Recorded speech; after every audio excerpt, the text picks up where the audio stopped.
جس پر قضائے الہی لکھ دی گئی ہے کہ جو کوئی اس کی رفاقت کرے گا وہ اسے گمراہ کر دے گا اور اسے آگ کے عذاب کی طرف لے جائے گا۔ کون؟ جب شیطان جو ہے وہ اس کو اپنی رفاقت میں لے جائے گا اور اس کو آگ کی طرف گھسیٹ کر لے جائے گا۔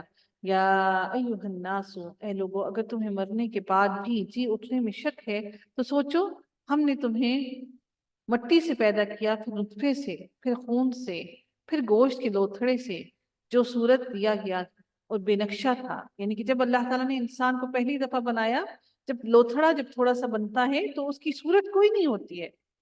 اللہ تعالیٰ صرف ایک لوتھڑے کو بس ایک اکٹھا کرتے ہیں اور پھر اللہ تعالیٰ اس کی صورت بعد میں دیتے ہیں، اس کا کوئی نقشہ نہ تھا۔ یہ ہم تم پر ظاہر کر دیتے ہیں۔ اللہ تعالیٰ یہ رحموں کے اندر کی پیٹ کی باتیں بھی ہمیں کھول کر بیان کرتے ہیں، اور ہم جسے چاہیں ایک ٹھہرائے ہوئے وقت تک رحم مادر میں، ماں کے پیٹ کے اندر، اس کے اندر رکھتے ہیں، پھر تمہیں بچپن کی حالت میں دنیا میں لاتے ہیں، پھر تاکہ تم اپنی پوری جوانی کو پہنچو۔ تم میں سے بعض تو وہ ہیں جو فوت کر لیے جاتے ہیں اپنے بچپن میں ہی اور کچھ جوانی میں ہی، اور بعض بے غرض عمر کی طرف وہ پھر سے لوٹا دیے جاتے ہیں، جو ایک بڑھاپے کی عمر تک پہنچتے ہیں کہ وہ ایک چیز سے باخبر ہونے کے بعد پھر بے خبر ہو جائے۔ تو دیکھتا ہے کہ زمین بنجر اور خشک ہے، پھر جب ہم اس پر بارشیں برساتے ہیں تو وہ ابھرتی ہے اور پھولتی ہے اور ہر طرح کی کھیتی نکالتی ہے اور ہر قسم کی رونق دار نباتات اگاتی ہے۔ یہ سب اللہ تعالیٰ نے ایک ہی آیت کے اندر انسان کی تخلیق کے ساتھ ساتھ، اس کی تمام تخلیق کے تمام مراحل کے ساتھ ساتھ اللہ رب العزت نے کس کے مرحلے کو بیان کیا؟ زمین کے اندر سے بھی اللہ تعالیٰ اسی طرح سے نباتات کو اگاتا ہے، بالکل ایسے ہی جیسے اللہ رب العزت انسان کے بارے میں اللہ نے بیان فرمایا۔ جی فوزیہ، آپ نے ہینڈ ریز کیا ہوا ہے۔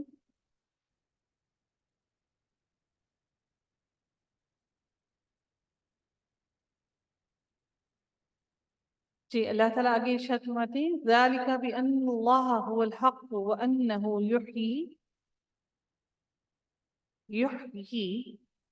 يحيي الموتى وأنه على كل شيء قدیر۔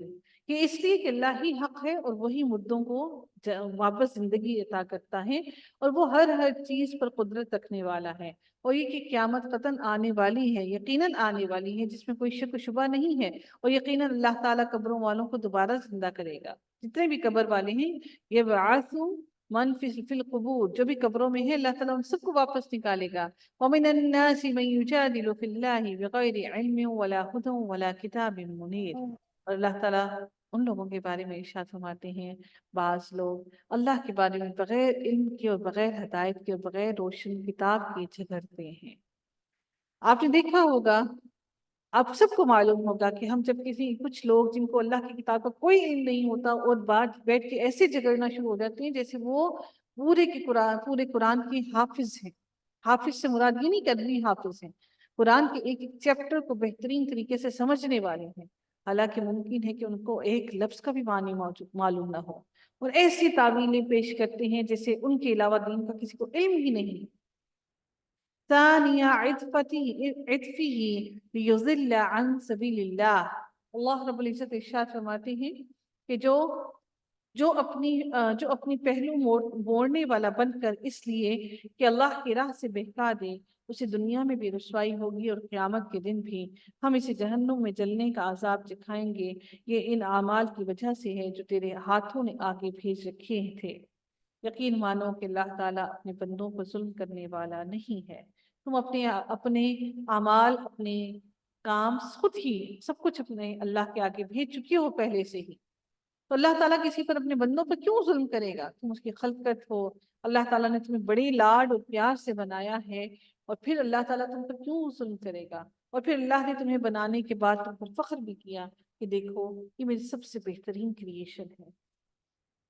بعض لوگ ایسے بھی ہیں کہ ایک کنارے پر کھڑے ہو کر اللہ کی عبادت کرتے ہیں، اگر کوئی نفع مل گیا تو دلچسپی لینے لگتے ہیں کہ ہمیں نفع مل گیا ہے، دلچسپی لینے لگتے ہیں، اور اگر کوئی آفت آ گئی تو اسی وقت منہ پھیر لیتے ہیں۔ انہوں نے دونوں جہان کا نقصان اٹھا لیا، واقعی یہ کھلا نقصان ہے، یہ بڑا کھلا نقصان ہے۔ جب نعمتیں اللہ کی ملتی ہیں تو اللہ تعالیٰ کی پلٹ آتے ہیں، اللہ تعالیٰ کی طرف آ جاتے ہیں، اور جب نعمتیں ان سے چھن جاتی ہیں تو واویلیں مچانا شروع کر دیتے ہیں۔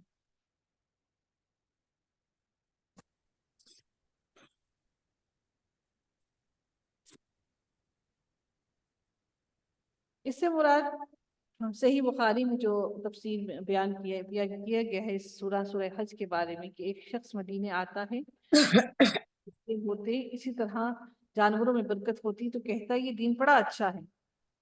جب اس کو برکتیں ملتی ہیں دین کے اندر، جب مدینہ ہجرت کر کے آتا، کیونکہ مسلمانوں کا سب کچھ مکہ میں تھا، وہاں پہ سب کچھ چھوڑ چھاڑ کے آئے تھے، تو جب وہاں پہ مدینہ میں اس کو برکتیں ملتی تو بڑا خوش ہوتا، کہتا کہ دین بڑا اچھا ہے۔ اور جب اللہ تعالیٰ ان کی طرف سے کوئی تنگی لے آتا تو وہ کہتے کہ دین تو بہت ہی برا ہے۔ بعض روایات میں یہ معاملہ جو تھا نو مسلم جو لوگ نئے نئے مسلم ہوئے تھے عرابیوں کا، ان کا بیان کیا جاتا ہے کہ یہ عرابی لوگ تھے جو ایسا کیا کرتے تھے۔ پھر اللہ تعالیٰ ارشاد فرماتے ہیں کہ اللہ کے سوا انہیں پکارا کرتے ہیں جو انہیں نقصان اور نفع نہیں پہنچا سکتے، یہی تو بڑی گمراہی ہے جس کے اندر وہ ڈوب رہے ہیں۔ قریب ہے یقیناً اسے پکارتے ہیں جس کا نقصان اس کے نفع سے زیادہ قریب ہے۔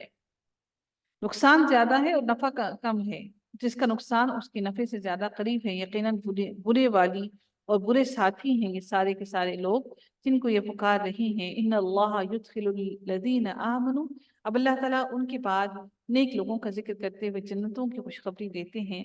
اللہ تعالیٰ فرماتے ہیں کہ اس وجہ سے ہے جو وہ نیک عمل کرتے رہے دنیا میں اور صبر کرتے رہے اور اس پر استقامت بھی اللہ نے ان کو عطا کی۔ جس کا یہ خیال ہو کہ اللہ تعالیٰ اپنے رسول کی مدد دونوں جہان میں نہ کرے گا، وہ اونچائی پر ایک رسہ باندھ کر اپنے حلق میں پھندا ڈال کر اپنا گلا گھونٹ لے، پھر دیکھ لے کہ اس کی چالاکیوں سے وہ بات ہٹ جاتی ہے جو اسے تڑپا رہی ہے۔ اب اس سے مراد کیا لی جاتی ہے کہ جو یہ چاہتا ہے کہ اللہ تعالیٰ اپنے پیغمبر کی صلی اللہ علیہ وسلم کی مدد نہ کرے کیونکہ اس کے غلبہ اور فتح سے اسے تکلیف ہوتی ہے، تو وہ اپنے گھر کی چھت پر رسی لٹکا کر اپنے گلے میں اس کا پھندا لے کر اپنا گلا گھونٹ لے۔ شاید یہ خودکشی اسے غیظ و غضب سے بچا لے، یعنی کہ جو غصہ اس کو ہے نبی کریم صلی اللہ علیہ وآلہ وسلم کی فتح ملنے پر اس کو بڑی تکلیف پہنچتی ہے، شاید یہ خودکشی اس کو اس غیظ و غضب سے بچا لے جو وہ محمد صلی اللہ علیہ وآلہ وسلم کے بڑھتے ہوئے اثر و رسوخ کو دیکھ کر اپنے دل میں پاتا ہے۔ اس صورت میں سما سے مراد گھر کی چھت ہے، اور دوسرے معنی ہے کہ وہ ایک رسہ لے کر آسمان پر چڑھ جائے اور آسمان سے جو بہی یا مدد آتی ہے اس کا سلسلہ ختم کر دے، یعنی کہ آسمان کی طرف چڑھ جائے اور وہ کوشش کرے کہ وہ جو سلسلہ آسمان سے نبی کریم صلی اللہ علیہ وسلم کی طرف آ رہا ہے تو اس کو وہ روک لے اور دیکھیے کہ کیا اس کے بعد اس کا کلیجہ ٹھنڈا ہو گیا یا نہیں ہوا۔ اگلی آیت میں اللہ تعالیٰ ارشاد فرماتے ہیں وَكَذَلِكَ أَنزَلْنَاهُ آيَاتٍ بَيِّنَاتٍ، ہم نے اسی طرح اس قرآن کو واضح آیتوں میں اتارا ہے، جسے اللہ چاہے ہدایت نصیب فرماتا ہے اور جس کو چاہتا ہے بھٹکا دیتا ہے۔ بے شک اہل ایمان اور یہودی اور صابی اور نصرانی اور مجوسی اور مشرکین، ان سب کے دن قیامت کے روز خود اللہ تعالیٰ فیصلہ کر دے گا۔ اللہ تعالیٰ ہر چیز پر گواہ ہے۔ اب مجوسی کون لوگ تھے؟ مجوس سے مراد ایران کے آتش پرست لوگ ہیں جو دو خداؤں کے قائل ہیں، ایک ظلمت کا خالق یعنی کہ ایک برائیوں کا خالق اندھیروں کا، اور دوسرا نور کا، جسے وہ ہر طرح سے ان کو مانتے تھے اور کہتے تھے کہ ایک اندھیروں کا خالق ہے اور ایک روشنیوں کا خالق ہے۔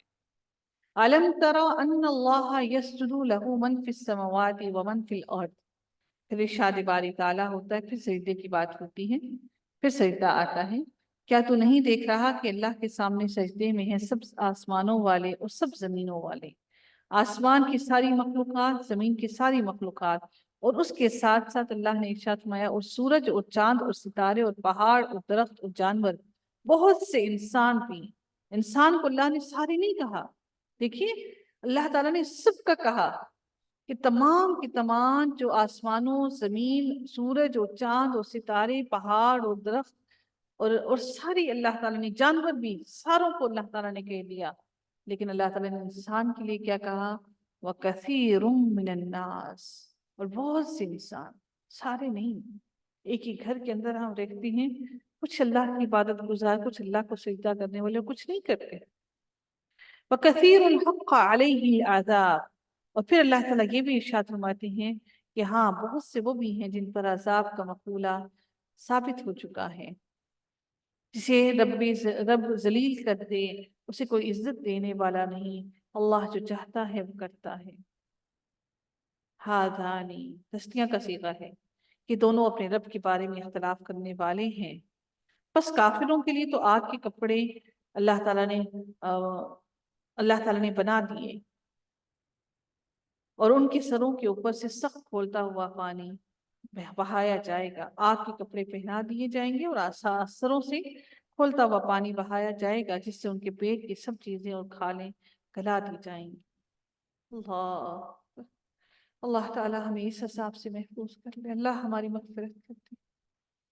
وَلَهُم مَّقَامِعُ مِنْ حَدِيدٍ، اور ان کی سزا کے لیے لوہے کے ہتھوڑے ہیں۔ مقامع من حدید، لوہے کے ہتھوڑے ہیں کہ جب بھی وہاں کے غم سے نکل بھاگنے کا ارادہ کریں گے وہیں لوٹا دیے جائیں گے، اور کہا جائے گا جلنے کا عذاب چکھو، عذاب الحریق، چکھو اس جلنے کے عذاب۔ ان اللہ، ایمان والوں اور نیک کام والوں کو اللہ تعالیٰ نے پھر جنتوں کا وعدہ کیا، پھر ان کی وہی اللہ تعالیٰ نے ساری کی ساری باتیں بیان کی جنتوں کی، اور پھر ان کو یہ بھی کہا کہ ان کو ریشم کا لباس بھی پہنایا جائے گا، اور ان کو سونے کے کنگن پہنائے جائیں گے، اور سچے موتیوں کے ان کو ہار پہنائے جائیں گے۔ اللہ تعالیٰ نے دونوں چیزوں کو کھول کھول کر بیان کیا، اور پھر مجھے اور آپ کو یہ عقل و شعور بھی دے دیا کہ اب تم کوشش کرو، باغ دھوڑ لگاؤ کہ دیکھو تم کس کی طرف چاہتے ہو۔ جن لوگوں نے کفر کیا اور اللہ کی راہ سے روکنے لگے، اور اس حرمت والی مسجد سے، یعنی کہ اللہ تعالیٰ کی مسجد سے، حرمت والی سے، حرم سے روکنے لگے، اس حرمت والی مسجد سے بھی ہم نے تمام لوگوں کے لیے مساوی کر دیا، برابر کر دیا، وہیں کے رہنے والے ہوں یا باہر کے ہوں، سب کے لیے اللہ تعالیٰ نے مسجد حرم کو سب کے لیے برابر کر دیا ہے۔ جو بھی ظلم کے ساتھ وہاں پر جھگڑا کرے یا لڑائی کرے اور اس کا ارادہ کرے، ہم اسے دردناک عذاب چکھائیں گے۔ اور جبکہ ہم نے ابراہیم علیہ السلام کو کعبہ کے مکان کی جگہ مقرر کر دی، اس شرط پہ کہ میرے ساتھ کسی کو شریک نہ کرنا، اور میرے گھر کا طواف، قیام، رکوع، سجدہ کرنے والوں کے لیے پاک صاف رکھنا میرے اس گھر کو۔ اور اللہ تعالیٰ پھر ارشاد فرماتے ہیں، اللہ رب العزت کا ارشاد باری تعالیٰ ہوتا ہے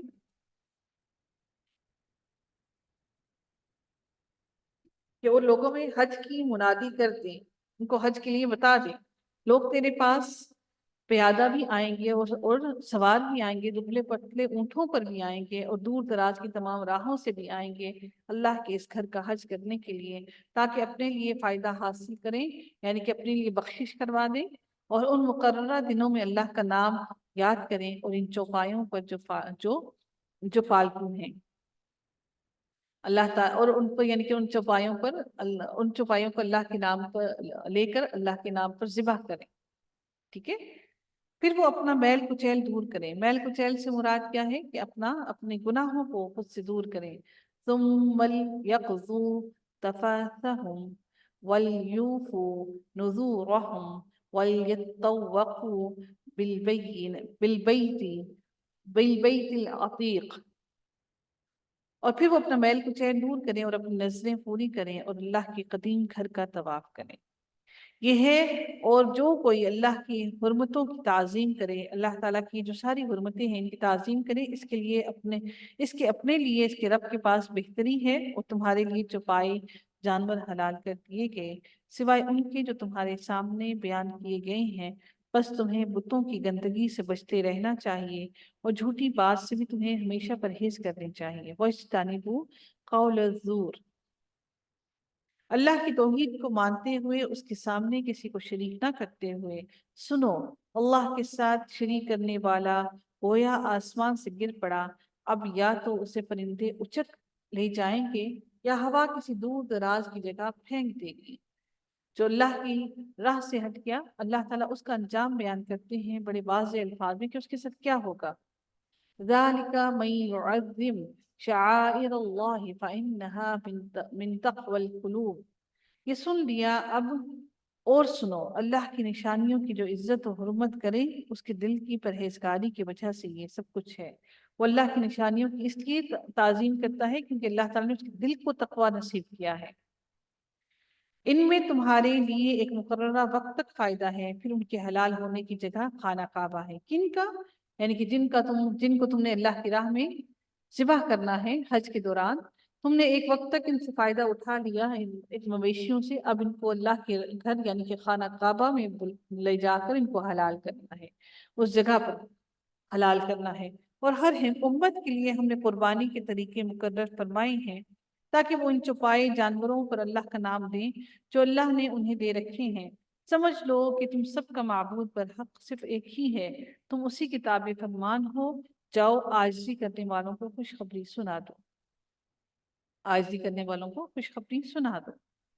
پھر اللہ تعالیٰ اگلی آیت میں ارشاد فرماتے ہیں کہ انہیں کہ جب اللہ کا ذکر کیا جائے ان کے دل تھر تھرا جاتے ہیں۔ جو تقوی کرنے والے ہیں، تقوی کرنے والوں کے لیے اللہ کا ذکر کرتے ہوئے ان کا دل لازماً تھر تھراتا ہے اور وہ تھر تھرا جاتے ہیں۔ انہیں جو برائی پہنچے اس پر صبر کرتے ہیں، نماز قائم کرنے والے ہیں، اور جو کچھ ہم نے انہیں دے رکھا ہے وہ اس میں سے بھی لوگوں کو دیتے ہیں، خرچ کرتے ہیں۔ اللہ تعالیٰ نے بار بار یہ کہا کہ جو ہم نے تمہیں عطا کیا ہے، وَالْبَدْنُ جَعَلْنَاهَا لَكُمْ مِنْ شَعَائِرِ اللَّهِ لَكُمْ فِيهَا خَيْرٌ۔ قربانی کے اونٹوں کو ہم نے تمہارے لیے اللہ تعالیٰ کی نشانیوں میں شامل کر دیا ہے، ان میں تمہیں نفع ہے، ان اونٹوں میں، ان قربانی میں بھی۔ بس انہیں کھڑا کر کے ان پر اللہ کا نام لو، کھڑا کر کے ان کو ذبح کیا جاتا، لٹا کر نہیں کیا جاتا۔ یہ قرآن میں لکھا ہوا ہے، ہر چیز کا حکم ہمیں قرآن سے مل جاتا ہے۔ پھر جب ان کے پہلو زمین سے لگ جائیں اسے خود بھی کھاؤ اور مسکین سوال سے رکنے والوں اور سوال کرنے والوں کو بھی کھلاؤ۔ کچھ ایسے ہیں جو اپنی سفید پوشی کی وجہ سے سوال نہیں کرتے ہیں، اور کچھ ایسے ہیں جو سوال بھی کرتے ہیں، تو دونوں کو کھلانے کا حکم ہے۔ اسی طرح ہم نے چوپایوں کو تمہارے ماتحت کر دیا ہے کہ تم شکر گزاری کرو تاکہ تم شکر کرنے والے بن جاؤ۔ لن ينال الله لحومها ولا دماؤها ولكن يناله التقوى منكم۔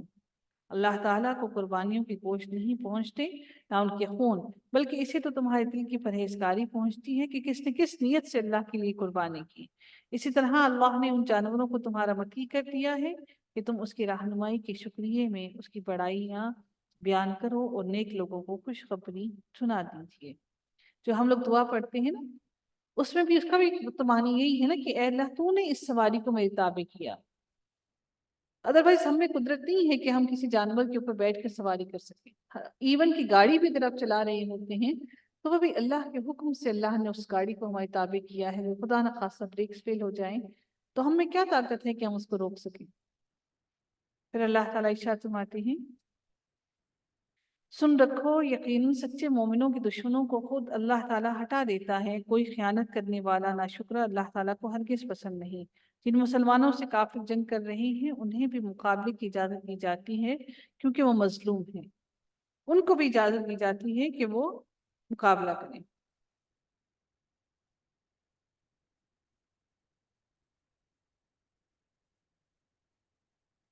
بے شک ان کی مدد پر اللہ تعالیٰ قادر۔ اب اس سے مراد اس کے دو مقصد بیان کیے جاتے ہیں کہ مظلومیت کا خاتمہ اور اللہ تعالیٰ کا کلمہ اس کو بلند کرنا، اس لیے کہ مظلومین کی مدد اور ان کی دادرسی نہ کی جائے تو پھر دنیا میں ضرور کمزوروں کے لیے اللہ تعالیٰ وسیلے کوئی نہ کوئی بنا دیتا ہے، اور ان لوگوں کے لیے اللہ تعالیٰ ان کو ضرور مدد پہنچاتا ہے۔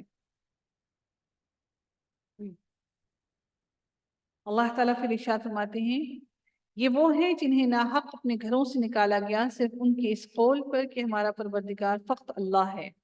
اگر اللہ تعالیٰ لوگوں کو آپس میں ایک دوسرے سے نہ روکتا رہتا تو عبادت خانے اور گرجا گھر اور یہودیوں کے معبود اور وہ مسجدیں بھی ڈھا دی جاتی جہاں اللہ کا نام بکثرت لیا جاتا ہے۔ جو اللہ کی مدد کرے گا اللہ بھی ضرور اس کی مدد کرے گا۔ بے شک اللہ تعالیٰ بڑی قوتوں والا، بڑے غلبے والا ہے۔ یہ وہ لوگ ہیں کہ اگر ہم زمین میں ان کے پاؤں جما دیں تو یہ پوری پابندی سے نمازیں قائم کریں اور زکوٰۃ دیں اور اچھے کاموں کا حکم کریں اور برے کاموں سے روکیں۔ اللہ تعالیٰ ان کی مدد کرنے کے بارے میں بیان کر رہے ہیں، اور تمام کاموں کا انجام اللہ تعالیٰ کے ہی اختیار میں ہے۔ اگر یہ لوگ آپ کو جھٹلائیں تو کوئی تعجب کی بات نہیں، تو ان سے پہلے نوح کی قوم اور عاد کی قوم اور سمود والوں نے بھی ایسے ہی کیا، ان سب نے بھی ایسے ہی نبیوں کو جھٹلایا۔ اور در حقیقت اللہ تعالیٰ فرماتے ہیں کہ وہ اے نبی آپ کو نہیں جھٹلا رہے بلکہ وہ اللہ کے کلام کو جھٹلا رہے ہیں۔ اور پھر مدین والوں کا بھی ذکر کیا کہ انہوں نے بھی اپنے نبی کو ایسے ہی جھٹلایا، اور موسیٰ علیہ السلام کو بھی جھٹلایا گیا، اور ایسے ہی تمام کے تمام لوگوں کے لیے اللہ تعالیٰ ارشاد فرماتے ہیں کہ سب کو اللہ تعالیٰ دردناک عذاب دے گا۔ پھر اللہ تعالیٰ ارشاد فرماتے ہیں کہ بہت سی بستیاں ہیں جنہیں ہم نے تہ و بالا کر دیا، اوپر کا نیچے اور نیچے کا اوپر کر دیا، اور پس وہ اپنی چھتوں کے بل اونھی ہوئی پڑی ہیں،